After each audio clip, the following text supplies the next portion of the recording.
हरिओम तत्सत। नमस्कार, मैं स्वामी सिद्धार्थ देव पतंजलि योगपीठ हरिद्वार से आप सबका स्वागत करता हूं इंडिया टीवी योगा के इस कार्यक्रम में। और आज हम फिर से एक साथ जुड़े हैं थायराइड और इससे एसोसिएटेड व्याधियों के बारे में जानने के लिए, और साथ ही हम जानेंगे कि योग के किन किन अभ्यासों के माध्यम से हम थायराइड एवं इससे संबंधित रोगों का शमन कर सकते हैं, अपने जीवन को थायराइड से मुक्त कर सकते हैं। थायराइड एक ग्रंथि का नाम है जो कि आपके गले में स्थित होती है, और थायराइड का काम है अपने शरीर के कैल्शियम मस्कुलोस्केलेटल सिस्टम का एक अहम तत्व है। हमारे मसल्स में जो भी एक्शन होते हैं, एक्शन पोटेंशियल जो भी होता है मसल्स में, और साथ ही हड्डियों में जो भी कठोरता होती है कैल्शियम के कारण से ही होती है। और साथ ही साथ थायराइड का विटामिन डी के सिंथेसिस में भी एक योगदान है, विशेष योगदान है। तो थायराइड से संबंधित जब भी विकार उत्पन्न होते हैं तो शरीर की हड्डियां कमजोर होने लगती हैं, मस्कुलोस्केलेटल समस्याएं उभरने लगती हैं, मसल्स स्पाज्म होने लगते हैं, और धीरे धीरे ओस्टियोपोरोसिस, हड्डियों की कमजोरी धीरे धीरे बढ़ने लगती है। थायराइड मुख्य रूप से दो स्टेजेस में होता है, हाइपोथायरॉयडिज्म और हाइपरथायरॉयडिज्म।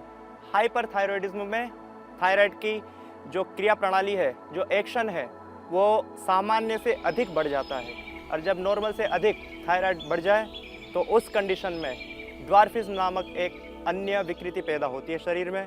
और जब ड्वार्फिज्म होता है तो हाइट की ग्रोथ जो होती है वो नॉर्मल से भी कम रह जाती है। और इसी के इतर हाइपोथायरॉयडिज्म एक अलग कंडीशन है जिसमें थायराइड का जो लेवल है नॉर्मल से भी कम हो जाता है। और जब नॉर्मल से कम थायराइड का सेक्रेशन होने लगे तो जिजाइंटिज्म नाम की एक नई बीमारी शरीर में उत्पन्न होती है, और उस बीमारी में व्यक्ति का नॉर्मल से कुछ अधिक ही शरीर का ग्रोथ होने लगता है, जो भी शरीर के लिए हानिकारक होता है। तो आज हम जानेंगे कि किन किन योगाभ्यास के माध्यम से हम अपने थायराइड रिलेटेड समस्याओं को ओवरकम कर सकते हैं, इन्हें मिटा सकते हैं और स्वस्थ जीवन जी सकते हैं। कुछ हम आसनों का अभ्यास देखेंगे, कुछ प्राणायाम का अभ्यास देखेंगे, और एक्यूप्रेशर पॉइंट भी हम अंतिम में बताएंगे कि किन एक्यूप्रेशर पॉइंट्स के माध्यम से हम थायराइड के विकार में लाभ पा सकते हैं। आसनों में सबसे पहले हम करेंगे सिंहासन का अभ्यास। सिंहासन के लिए वज्रासन में हम आ जाएंगे। वज्रासन में आने के लिए दोनों पैरों को फोल्ड करके हम इस प्रकार से बैठ जाएंगे, और उसके पश्चात दोनों पैरों को सामने की ओर से खोल लेंगे और दोनों पैरों के बीच में बैठ जाएंगे। अपने हिप्स को ज़मीन पर टिका देंगे, बॉडी को थोड़ा आगे की ओर मूव करेंगे और हाथों को इस प्रकार से रखेंगे। अपनी दृष्टि को, आंखों की पुतलियों को ऊपर की ओर रखेंगे, आकाश की ओर, और जीभ को बाहर निकालेंगे, और गले से पूरी तरह से जितना हो सके उतनी तीव्र, उतनी तेज आवाज निकालते हुए सिंह के समान गर्जना करेंगे।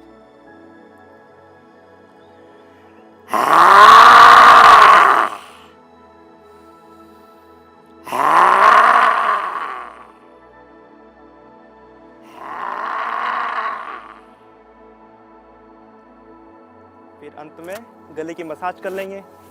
गले की मांसपेशियों को थोड़ा सा इस प्रकार से हाथ से सहलाते हुए रिलैक्स कर लेंगे, और अंत में लगभग 3 से लेकर 5 बार 7 बार तक आप सिंहासन का अभ्यास कर सकते हैं। अधिक अभ्यास नहीं करना है, क्योंकि अधिक अभ्यास के कारण से गले की मांसपेशियों में टियरिंग होने की संभावनाएं होती हैं। थायराइड के लिए हमने सिंहासन का अभ्यास देखा। आगे हम देखेंगे वज्रासन में, फिर से हम वापस आ जाएंगे, और वज्रासन में आगे हम देखेंगे अर्ध उष्ट्रासन का अभ्यास। जो पूर्ण उष्ट्रासन कर सकते हैं वे पूर्ण उष्ट्रासन भी करें, और उष्ट्रासन के लिए घुटनों के बल पर खड़े हो जाएं। धीरे धीरे आराम से अपने हाथों को पीछे की ओर लेते हुए एडी पर टिका दें, और दोनों हाथों को इस प्रकार से एडी को पकड़ लें। इस प्रकार से दोनों हाथों से होते हुए अपने पूरे शरीर का भार अपनी एडी पर ही टिका दें।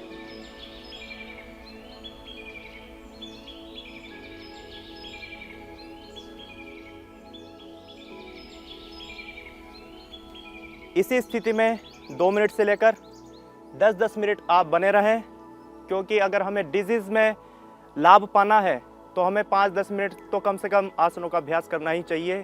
प्राणायाम का समय भी हमें लगभग 1.5 घंटा रखना चाहिए, 1 से 1.5 घंटा। अगर हम किसी भी रोग में विशेष लाभ पाना चाहते हैं तो इस प्रकार से हमने देखा कि उष्ट्रासन के माध्यम से हमारी जो गले की मांसपेशियां हैं, क्योंकि हमारे गर्दन पीछे की ओर झुक जाती है और जो थायराइड है या फिर हम बोलें गले की जो मांसपेशियां हैं और गले के अंदर गले वाले रीजन में जो भी स्ट्रक्चर्स मौजूद हैं, चाहे वो फेरिंग्स हो, लेरिंग्स हो, एसोफेगस की नाल हो या फिर गले की मसल्स ही क्यों ना हो, और साथ में थायराइड ग्लैंड भी हमारे गले में ही मौजूद होती है, इन सब में ब्लड सर्कुलेशन इम्प्रूव होता है। हमारी गर्दन जब पीछे की ओर होती है तो ब्लड सर्कुलेशन इम्प्रूव होने की वजह से यहाँ का न्यूट्रिशन सप्लाई बढ़ता है। आगे हम देखेंगे अर्धचंद्रासन।